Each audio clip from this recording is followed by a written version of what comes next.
I'm so excited for you to be joining me for this awesome vest. This is a really fun and simplistic construction, and there's not any seaming to be done. So it's quite simplistic, but absolutely gorgeous. We will be using the Swish DK weight yarn. I'm using the color Squirrel Heather. This is by We Crochet, and the links will be in the description. This is 123 yards per 50 grams, and this is 100% Superwash Merino wool. Superwash is awesome because then if your husband accidentally throws it in the laundry, it's not going to shrink, which has happened to me before with other projects. You will also need a size J hook. Today I'll be using the Clover Armoire. This is a 6mm crochet hook. You'll need scissors to cut the ends, and if you like, some stitch markers can be useful, and of course a yarn needle to weave in those ends. Let's go ahead and get started. I'm going to be showing you this stitch definition in a larger yarn just so you can see it.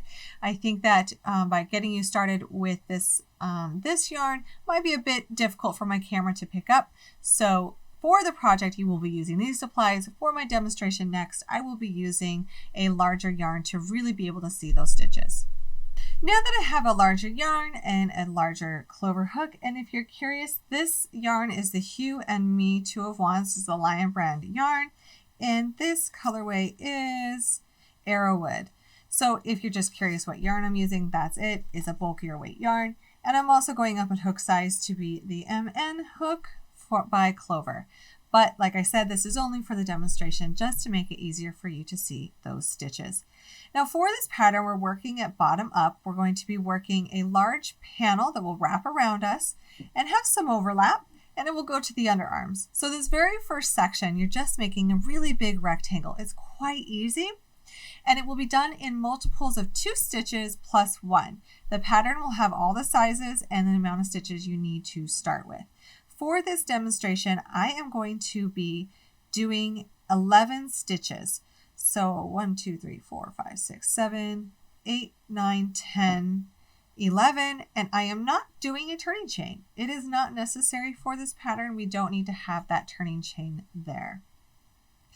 So I am going to start in the very first stitch from the hook, and for this first row we are simply going to single crochet. If you're following along by getting started on your project with the DK weight yarn, it will look similar, it will just be bigger. You'll just need to chain the amount of stitches needed for your size. So for the first row, we're just doing a nice row of single crochet stitches, and it is time to turn. I still have 11 single crochet stitches. For the second row, we are going to start to work in pattern. Now when you start your second row, it's going to feel a bit awkward until you get a few rows in. Every row is the same, but it's just about the placement of where you're doing your stitches. Now for the first and the last stitch in every row, I just start with a single crochet. So I'm going to start my first stitch with a single crochet, then I'm going to chain 1, skip 1, and in the next we're going to start to do split single crochets, but we're doing them with the wrong side of the work facing us essentially. Now a split single crochet is the same as a waistcoat stitch. They're the exact same stitch, and it is worked commonly in the round, but it looks nice in the rows as well. It's worked in between the V stitches you see here. So you'll see an upside down V. On the wrong side of our work is an upside down V. On the right side of our work, our stitch is a right side up V. So we're going to insert our hook into the center of that V and also the center of the V on the front. Yarn over and pull up a loop. And here's where this is critical. If this stitch is frustrating you at all, this is probably the problem. You'll want to pull that loop up a lot more than you normally do. Part of the reason is because we're inserting farther down into our stitch. And then also we want to make enough space in this so then when we work it on the next row, it works really easily. We get our hook into it really easily. So we're going to pull that loop up at least to the height of the loop on my hook when we pull it up vertical.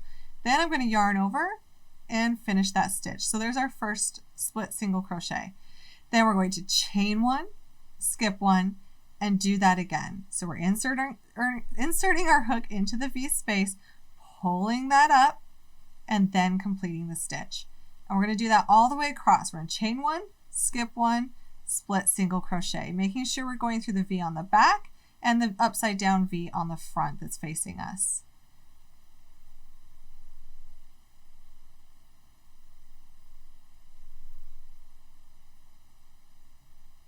And then in the very last stitch, you can definitely do a split single crochet, or you can finish it off with a regular crochet. It's totally up to you. It doesn't make too much of a difference on the edges. If you want to end, those edge stitches can be hard to see that split single crochet, so you can start and finish each row with a single crochet. Then we're going to turn our work, and we're doing the same thing again. So it's just a repeat of that. I don't have to chain one. I can go right into my very first stitch and do a single crochet. Then chain one, skip the chain from the row below, insert your hook into that V. It's very easy to see now on our third row, much easier than our second row. So we're going to insert our hook into that V, making sure, this is the critical part to make this stitch look good on the front and the back, have it be a reversible fabric. We want to make sure that we're also going through the V on the back. You might have to angle your hook a little bit differently than you normally do. You'll want this to be angled so that it catches that back one that's shifted a bit more to the right. Then you're going to yarn over, pull up a loop just like we always do, then yarn over and finish that stitch. And notice when I'm entering this stitch, it is not difficult. It's not difficult to enter the stitch. It shouldn't feel tight. If it does, it means that when you're pulling up that loop, you may not be pulling it up far enough. You really need to pull it up before you finish it. This is our stitch for every single row. It is very relaxing. It is very easy, especially once you start building that fabric, and I love the texture of it. Just got to make sure to pull up that magic loop on your hook when you're working it to make it easy, but we're simply going to be working this for a lot of rows. It's a really nice look. It almost looks like a knit look, almost like a knit purl in rows. And we'll be doing this for each size. It will be a different amount of rows depending on what you want. So I want to next talk about customization for these next steps. So I'm just going to show you how easily, when you're working this, how easily your hook should be going through every single stitch. It should not feel complicated. It should not feel tight. Eventually you should be able to work these quite quickly. You just want to make sure that you're going through the V on the front and the back. Now let's talk about how you would be doing this stitch for your garment. Now you can see this large fabric. I really love the look of this in a DK weight yarn. It has a beautiful texture. It looks almost knit. This is done in rows. It's absolutely fabulous. And the drape is amazing. It's why I chose to do this stitch. The drape is just fantastic. So for the size small, you will be working a total of 139 stitches across, and every single row will be 139 stitches, and it will become a very large rectangle. Now, as you can see, I haven't woven in my ends. I am a bit, not lazy. I'm just the type of person that I just can't commit to weaving in my ends until the project's done. And then I also just kind of like to find my yarn needle and do it all at once. So for this design, let's talk about customization. So when we're creating this 139 stitches wide for small, and then we're doing as many rows as we need for the height. The height will go to our underarms. So this is where you can absolutely customize the length of this for what you like. If you wanted to, you could make it go all the way down like to your mid-thigh. For me, I'm going past about my hips. And so I've done it to the height that I prefer for the measurement to the underarm. If you want to follow the instructions, because I know sometimes people do, if you want to follow the instructions, you can do it for a total of 63 rows, and that's about 14 inches. Once again, if you want to adjust this, you can. It's not going to make anything different other than where it hits you on your body, because I know every body is different. If we were to measure from under our arm to where we want it to hit, that would be very different for everybody. So I want you to hold it up. This is where you can customize and determine what you want your height to be to your underarm. So go ahead and do this square. Enjoy a Netflix movie. This is a really relaxing stitch, but it does take some time. So do this for 139 stitches wide for the size small and approximately 63 rows tall. And then come on back and we will be talking about how to make the opening for the arms. So now we're going to talk about the next steps once we have this very large panel. So this is the panel that will come to underneath our arms. And then what we will do is we will be working 3 separate panels. That will be for the first front side, the center back panel, and the last front side. That way, once we work these, we're making space for our arms here, and we'll be folding it in, and it will look really, really nice when we come back. But when we wear this, this is what will be along the front. We want to make sure that we are making space for our arms. So we will be working 3 panels, and then we'll work across those 3 panels later on. So let's talk about how to do this. For the size small, I've gone ahead and I've thrown in some stitch markers. I just thought it would be nice visually so you could see where we were headed with this. For the size small, I will be working this first right panel, the first armhole, and I'm only going to be working 41 stitches. So that's to this stitch marker. So I will work in the stitch pattern we've been doing, and I'm going to do that for 41 stitches. So our stitch pattern will end on a split single crochet. Then when I come back, we'll be skipping a chain, and we'll be working the center back 57. And then for the last panel, we'll be skipping a chain and working the other side, which will also be 41 stitches. So let me get started and show you how to do this. So I have not fastened off from my previous row, but I am almost at the end of this skein of yarn, so I'll be grabbing a new one in just a second. But to do this, we'll start by doing our very first stitch as a split single crochet, chain 1, then we'll do another split single crochet. We're just going to keep working in that established stitch pattern, and we're going to work it all the way across until this stitch. All right, so as I come to my stitch marker, I'm now going to remove that stitch marker and work stitch number 41. So I've worked 41 stitches from this front panel to here. And now the next thing I will do is simply turn my work. We're not going to worry about the rest of the stitches right now. They're going to sit until we can come back to them. And now I'm going to continue in that same stitch pattern, just increasing the height of this panel section. So I'll start with a split single crochet and a chain 1, and then do a split single crochet, and all the way across, continue repeating that. And this will build the right front panel, and it will leave a space for our arms to fit in. So keep working that in rows.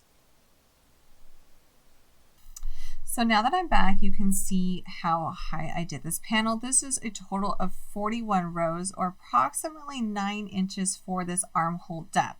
Once again, if you would like to customize this, because the top of this armhole is what will sit on our shoulders, so you can kind of hold it up and see if you like it. If you do adjust the row numbers for your size, remember that row number because we'll need to use it again on all the other panels to make them even. It's also best to do an odd number of rows so that when we start to work across all 3 panels again, we won't have to fasten off our yarn, and it will make it really easy just to keep on going.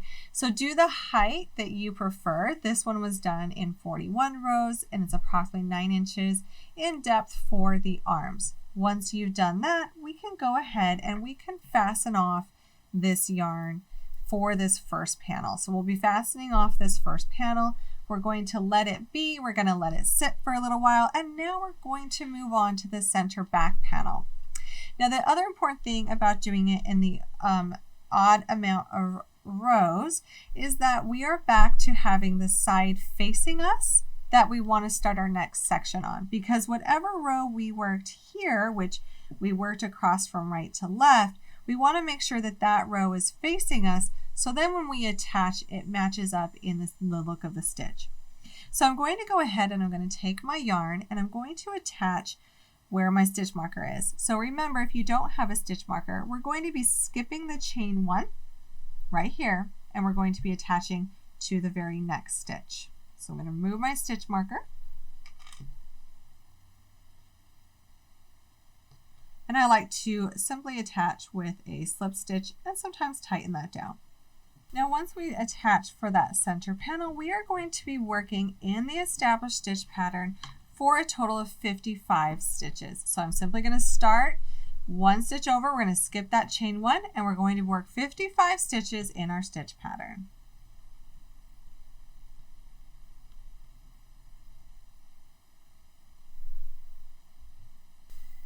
And now I'm on my last stitch, so I can move that stitch marker, and I'm ready to continue to work this in rows for that back panel, and I will turn. So we're leaving this last panel unworked.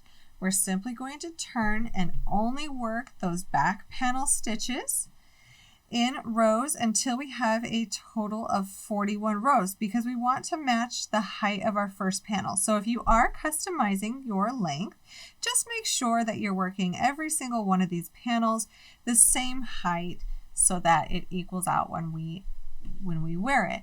So go ahead and work this back panel to be the same height as the first panel, and then come on back. Welcome back, and now that we've got our center back panel, it's time for us to fasten off our yarn and move on to our very last panel. So we will fasten off here, but after we do this very last panel, I just want to note we will not fasten off after you're done with this section. But to start this section, we're going to be skipping one chain stitch and then slip stitching to join on the next split single crochet or waistcoat stitch. Make sure I enter that correctly.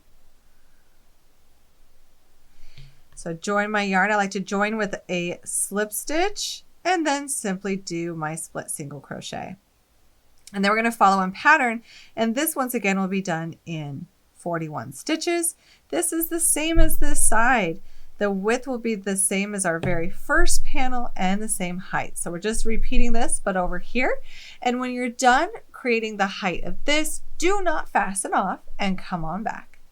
All right, so here we are, and all three panels are finished. I have not fastened off. You don't want to fasten off on this last panel. There's no need to. But you can kind of see, if I can squeeze it all in here, that we have these three panels. So now it's time to turn. So we've got our end here that we have not fastened off on. All these are equal heights. And we're going to go ahead and turn the entire thing. And our next step is going to be to work across all of these panels, going back to our original stitch count before we split for the arms. So we will be doing a chain one in between the panels. So we will start working in that stitch pattern that we've been doing across this first section, and then I'll be right back. All right, so I've worked all the stitches across the first panel, and I want to note right here is where we will want to chain one for two reasons. The first reason we want to chain one is because then it keeps it in that established stitch pattern as we join these back together, and also because we skipped a chain one down here, we need to be able to add it back in up here so we get back to that original stitch count. So I've chained one, and then I'm going to work right into the next stitch, which will be a split single crochet. And then I'm going to chain one and split single crochet. So going back to that stitch pattern repeat, I'm going to work all the way across this center back panel.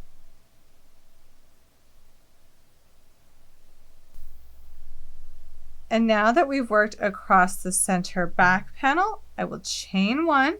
And now we're going to go across the very last panel here, where we will start with a split single crochet and work across the remaining stitches.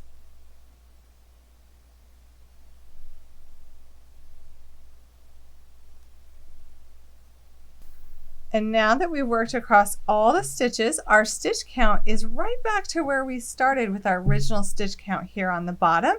And now our next steps are going to be to turn and work in the stitch pattern just like we've been doing before across all of these stitches. So the last row that we just did, we're going to just continue to repeat that. We're going to be building the top of this up. So I'm going to build this up a little bit, and we're going to come back and we're going to talk about the height and how to customize that. Welcome back, and now that we've got this top part done, I want to talk about it a bit. I did a total of 20 rows past the armhole, but here's what I want you to do. I want you to try it on. You might want a different height for this around your neck. You might want it thicker, you might want it thinner. So the awesome thing about this is at this point it is done. So as you're crocheting, you can go to the point where you like this height, try it on, and then you are finished, and it just goes on over your arms nice and easy. We have a lot of straight edges with the stitch we did, so there's no need to really put on a trim. I like keeping it with a natural raw edge because it is so nice, and then you simply just can wear it. The one final thing I want to add to this is a belt. So if you prefer, you can grab a leather belt, would look really nice with this, but I want to give you a crochet option. I worked one up here, so I'm going to show you that next, but it's the last finishing touch to really shape this item around yourself. It's a really easy rectangle. I mean, can you believe that we're done with this vest, and all that's left is to do like a belt. So let me show you that next. So I pulled in this eye hook because I can't find the brown one I was working with this whole time. It's around here somewhere, but just grabbing another one. This is a Furls Crochet Streamline. It's also nice as well. And since I am working a new part of the pattern, I'm okay switching hooks. Normally I do not like to switch hook styles in the middle of a pattern. So like if I were halfway through my vest, I'd be searching harder for that brown crochet hook. To get started on creating the tie, we are going to simply chain 5. Now I'm going to give you an option on camera. I'm going to tell you about this. If you don't like the way that I've done this belt, you can simply chain 6 and then half double crochet in the second chain from the hook and keep just doing simple half double crochets to create the length of the belt. But I want to show you a little bit of a different stitch pattern here. So I have 5 stitches, and I am going to go right into that first stitch from the chain. So there is no turning chain for this. I'm going to do what's called a stacked single crochet. That's where I'm going to yarn over, bring up a loop, yarn over, pull through both loops on the hook. Yes, we did just do a single crochet, but we're not done. This left bar here, we're going to insert our hook back into that, yarn over, pull up a loop, yarn over, and pull through both loops again. That's a stacked single crochet. That is going to count as our first stitch in the row. It is important sometimes until you get used to the stitch to mark that first stitch so you know where it starts and stops. Then I'm going to do the rest of the row, so the final 4 chain stitches, half double crochets. So we're simply going to half double crochet into the remaining stitches of this row. Now that we've turned our work, we are going to start by working between the stitches for this. What it does is it creates a more diverse fabric to be reversible. So we're going to start by inserting our hook in between these first 2 stitches, and we're going to complete that stacked single crochet. And that is the first stitch in our row. And for these next 3 stitches, we are going to do the extended half double crochet. To do this stitch, we'll yarn over. We're going to insert our hook into the space between the 2 stitches, and then we are going to yarn over and pull up a loop, yarn over and pull through the first loop on the hook, and now yarn over and pull through the remaining loops on the hook. And that's the extended half double crochet between the stitches. So I will do that a couple more times.